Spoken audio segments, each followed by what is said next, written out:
Hello everyone. Welcome to Controllers Tech.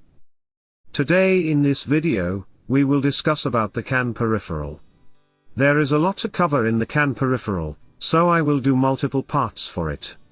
This video will cover the basic CAN protocol, how to use it in the loopback mode, and also how to configure the filters. We will not use the extended version of this CAN in the beginning, but focus on the basic CAN. Let's start with the CAN protocol first. As you can see, the CAN data frame is quite big, but we will not discuss everything here. We will only focus on the region I have highlighted with R1. Other than this region, we will write the data obviously, but the rest is handled by the whole library. Region R1 contains the arbitration field, and the control field. Here we have the 11-bit identifier, which is more like the ID of the transmitting node. Then we have RTR, remote transmission request. It defines either we are sending remote frame, or data frame. Then we have IDE, which decides whether we are using standard ID, or extended ID for the CAN. R is the reserved bit. DLC is the data length in bytes. And finally we have the data field. We will see them all today. Let's start by creating the project in Cube IDE.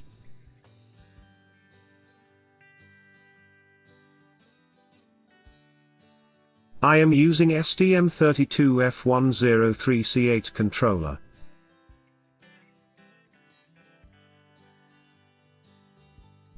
Give some name to the project, and click Finish. Let's also take a look at the reference manual.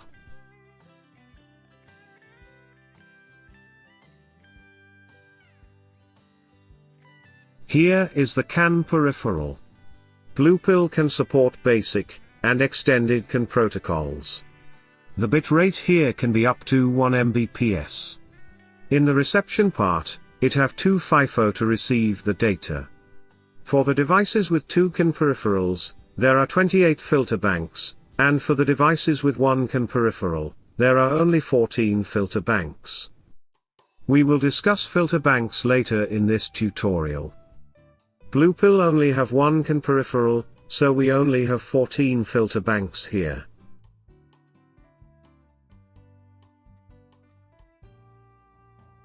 Here is how the CAN transceiver is connected. It is connected to the CAN controller via the TX and the RX pins. And the CAN high and CAN low from the transceiver are connected to the CAN bus. All other CAN transceivers are also connected to this bus, and that's where the data transfer takes place. This is the CAN transceiver I have. It is MCP2551 CAN transceiver, and as you can see it have 4 data pins. TX, RX, CAN high, and CAN low. For the transmit purpose, it have 3 transmit mailbox, and we can transmit data using these 3 mailbox. We will check this in a while. Now comes the loopback mode. This is basically a test mode, where we can test the transceiver. Whatever data we send, it should be able to loop back. Okay, that's all for now. Let's set up the things in CubeMX. I am enabling the external crystal for the clock. I have 8 MHz crystal, and I want the system to run at 72 MHz. Let's also enable the serial wire debug. Enable the CAN peripheral. You see here, P11 is the CAN RX pin, and P12 is the CAN TX. This is how the connection is. P11 is connected to RX, P12 to TX, and I have shorted the CAN high, and CAN low, since we are using loopback mode. There should be a 120 ohms resistor here between these two. Let's set up the baud rate.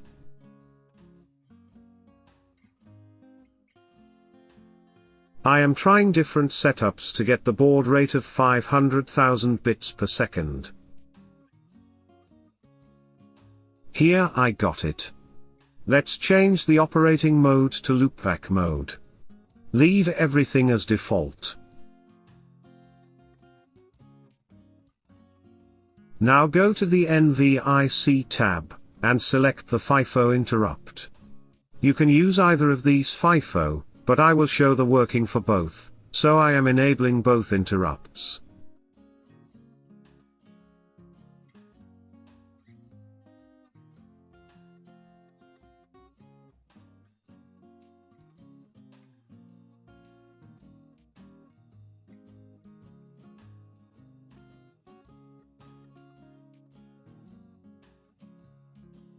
Here is the CAN initialization function.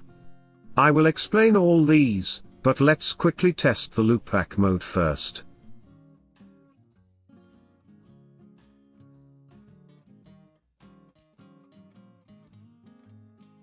We need to configure the filters.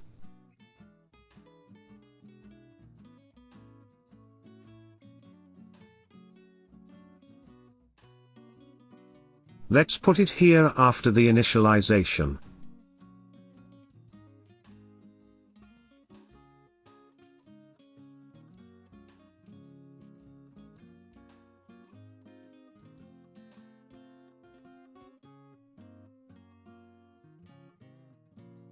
It have a lot of elements in it.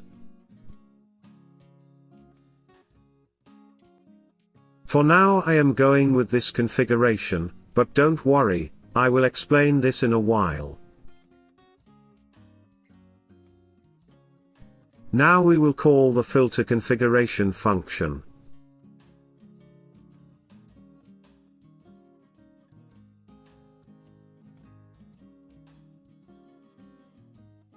We need to set the TX header before transmitting the data.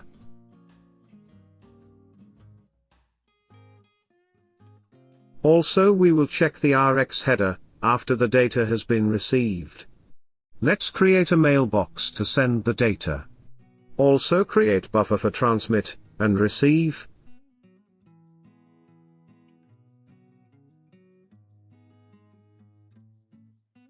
Now inside the main function, start the CAN. Let's activate the notification of receiving data. Here we need to write the interrupt type.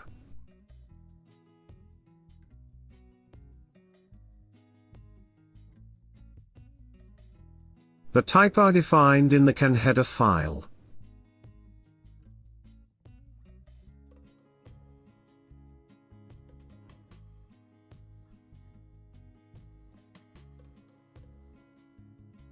Here we will look for the message pending in the FIFO 0.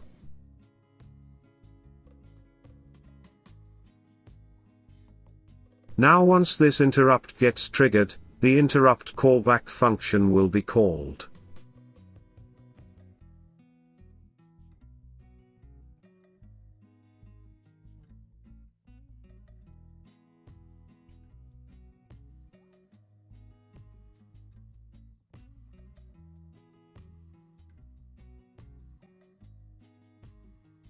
We will receive data in this message pending callback. But for now, let's just increment the count. Now before sending the data to the CAN, we have to modify the header.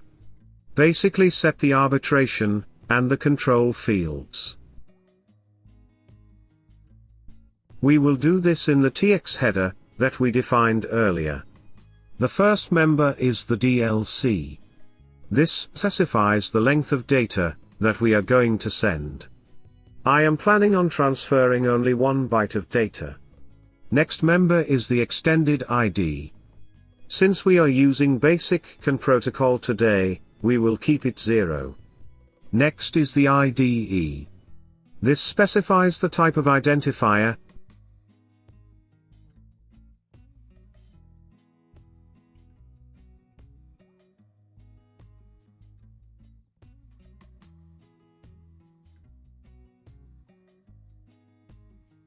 Basically whether it's a standard identifier, or extended ID.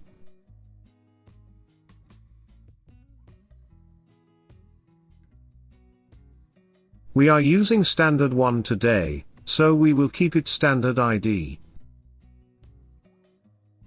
Next is the RTR. This specifies whether we are transferring data or remote frame. As we are sending data, we will set it to data.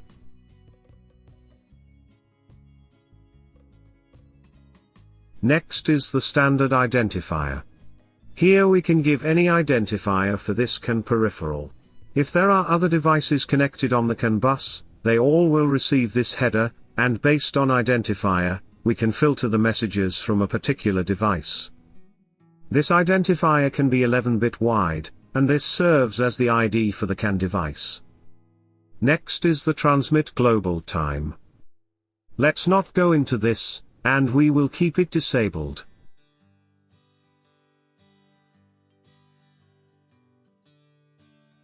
We will send this data to the CAN. To send the data, use whole CAN, add TX message. Here we will send the TX header and data, using this TX mailbox. The data is received back in the RX500. And as we have activated the notification for the 500 message pending interrupt, the callback will be called. Let's test this much part first.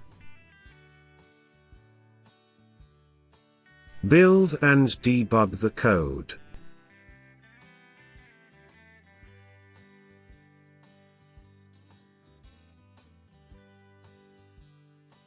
I am going to use the analyzer to visualize the data.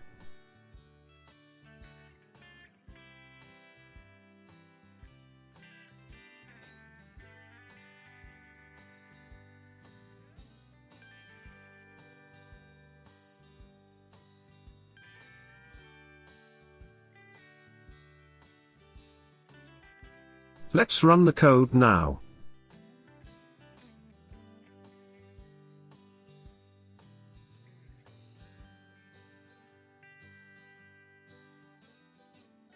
Here we got something on the transmit line.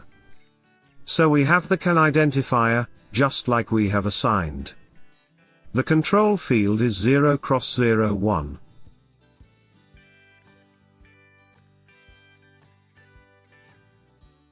This include all those RTR, DLC, IDE bits. And then we have the data field, which contains the data. For some reason the receiver is not able to receive. I guess some issue with the wire. Anyway, let's not worry about that, we will check the receive directly in our program itself.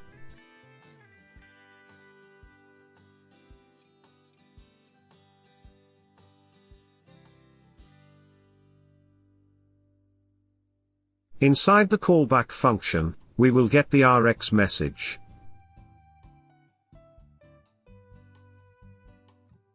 The data will be received from 500. The header will be stored in the RX header. And the data will be saved in the RX data. Looks like some issue here.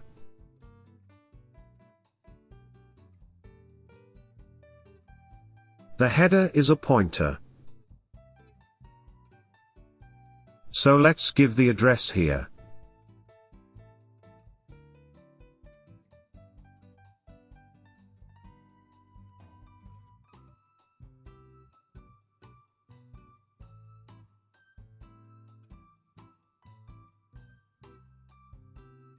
Let's run it now. We got the hit here. As you can see, the RX header have the same parameters that we set in the TX header.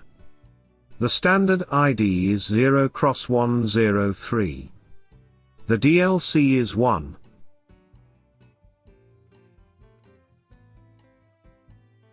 Also the RX data is same that we sent to the CAN. So the things are working all right. The loopback mode works pretty well. Now let's take a look at the CAN filters. Here the first parameter is filter activation. This basically specifies whether you want to enable or disable the filters. We need it enabled, since we are using the filters. Next parameter is the filter bank. This parameter specifies which filter bank you want to use. This parameter is associated with slave start filter bank. To understand this, let's take a look at the reference manual. As it's mentioned here, if there are two CAN peripherals, there are 28 filter banks. Out of these two CAN peripherals, one is termed as master, and another is slave. Slave start filter bank is basically the filter bank, after which the rest of the banks will be allocated to the slave CAN peripheral. For example, if I write 13 here, the banks from 13 to 27 will be allocated for the CAN 2.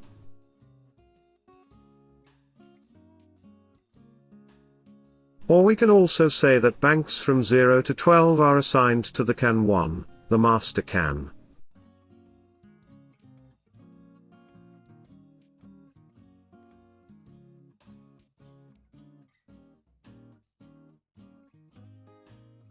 It's mentioned here that if there is only one CAN peripheral, then this parameter is useless.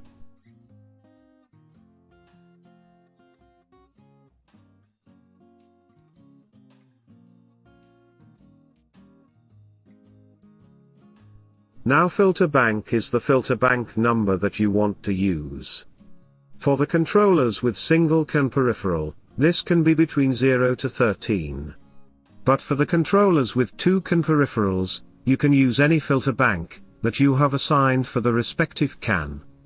I am using filter bank 10, and the comment here is for the devices with two CAN peripherals. Next we have filter FIFO assignment. This specifies which FIFO must be assigned to this particular filter. The incoming data will be saved to the FIFO that we assign here. We have two FIFO, and I am using FIFO 0. We will cover this part, but before that let's check the filter mode.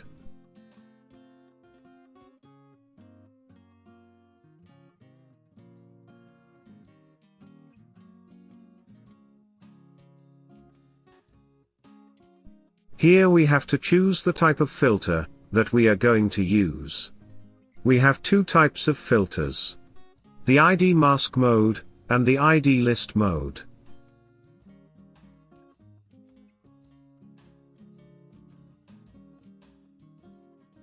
In mask mode, the identifier registers and the mask registers can be used to look for the particular bits in the identifier. I will explain this part in detail. Also we will be using 32-bit scale, which means the ID and the mask registers will be 32-bit wide.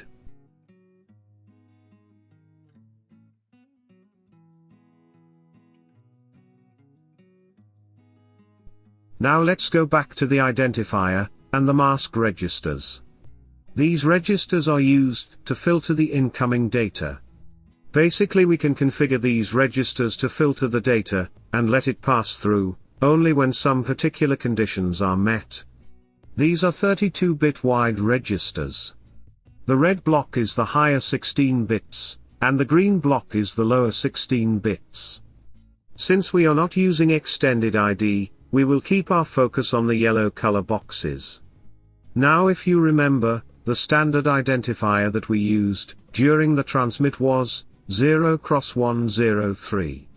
As you can see here, the standard identifier is the part of the higher 16 bits of these registers. When some device send the data over the CAN bus, every CAN device receives this ID. Let's say that this is the incoming ID. Also let's assume that we have same value set in the ID register and the mask register.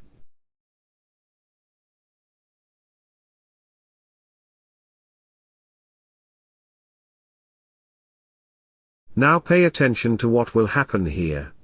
Since these bits are set in the mask register, only these bits of the ID register will be compared with the incoming ID. And if the bits in the incoming ID matches to that of the ID register, the message will pass through. Let's see the application now. Remember that the ID of the transmitter was 0x103. So I am setting the same ID here in the ID high register. Also I am using the same value in the mask high register. So why am I shifting it by 5 places? Well, that's because the extended ID is also the part of ID high register. And if you notice here, the extended if takes first 5 bits of this register. So the standard ID starts from the 5th position.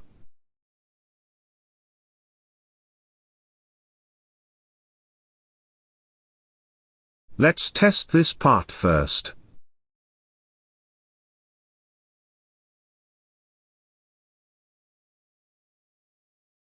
I am adding a breakpoint here. And we hit the breakpoint. The ID is 0x103. So this was as expected. Now let's change this transmit ID to 0x102, and see if it is passing through the filter.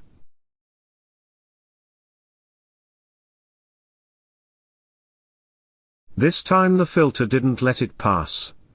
This is because the incoming ID is 102, and the value in the ID register is 103. Also, since this mask bit is set to 1, so these bits will be compared. If these bits are not same, the message will not pass. And that's what happened in this case. But what will happen if I don't write a 1 here in the mask register? Now these 2 bits will not be compared. And even if we have the ID 103 in the ID register, the data should pass through.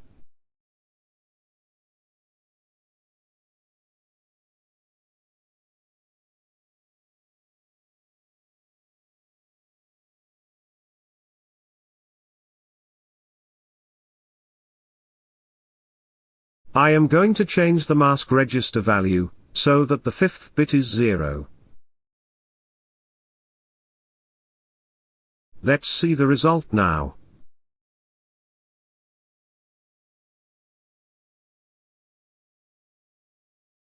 As expected, the message got through the filter. Here the ID is 102, and it was passed through.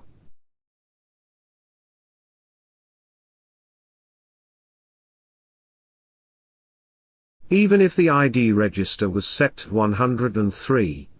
So this entire process depends on the mask register, which decides which bits should be compared. Now let's say we want to pass multiple IDs. In that case, I have decided to only check this bit. Now only this 13th bit in the ID register will be compared to the incoming ID, and if they are same, the message will pass through. Any other bits in the incoming ID don't matter anymore.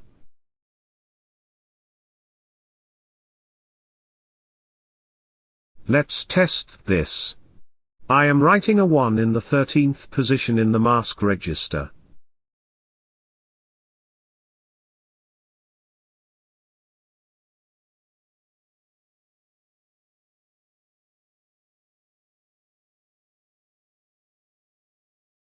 Let's change the ID to 123.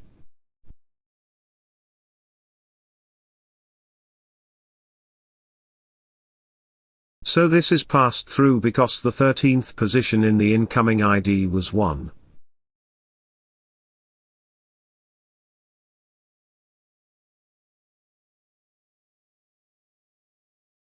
Let's try with 523.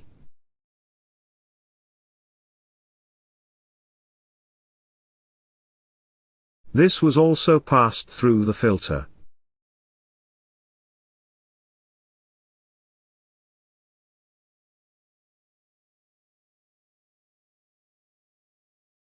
523 will be like this.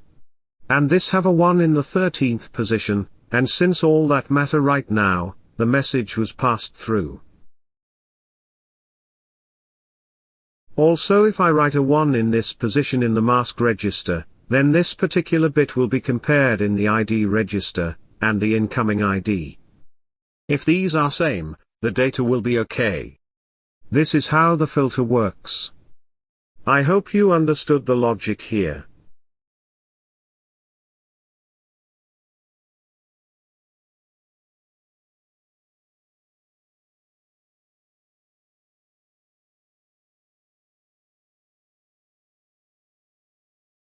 I am writing this, so that it's easier to set the breakpoint.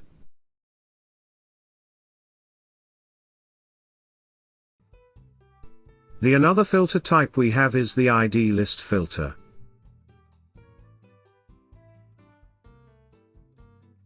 Here instead of having one mask register, we have two ID registers. Thus instead of defining an identifier and a mask, two identifiers are specified, doubling the number of single identifiers. All bits of the incoming identifier must match the bits specified in the filter registers. We will not be looking into this one today. Now the filters are done, let's take a look at the transmit mailbox.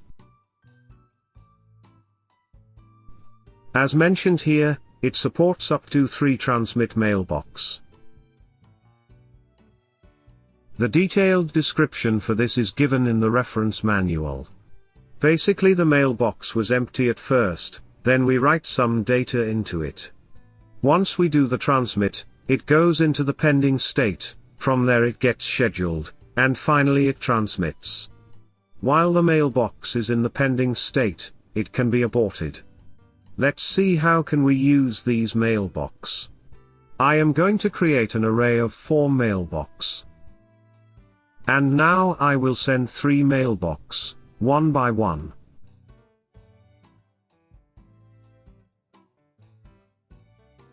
Let's modify this, so that we know if we have some error.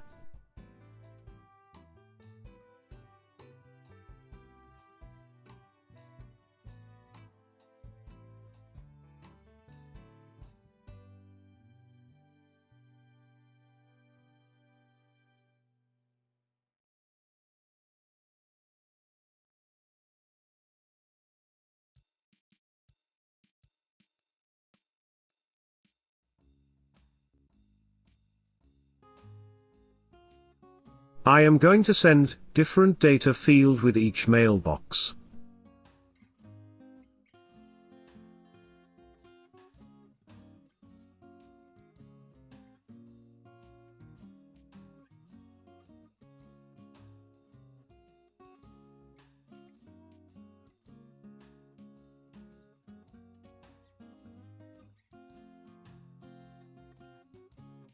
Let's run this now.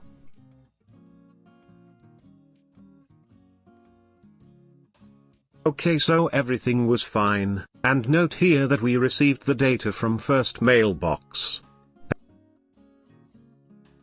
Again from the second mailbox.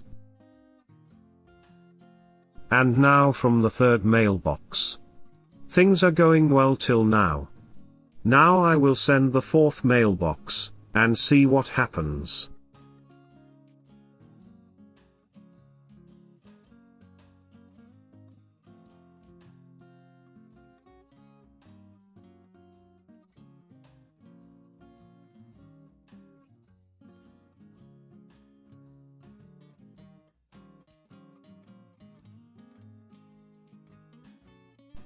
You see we are not hitting the breakpoint anymore, and here we are in the error handler.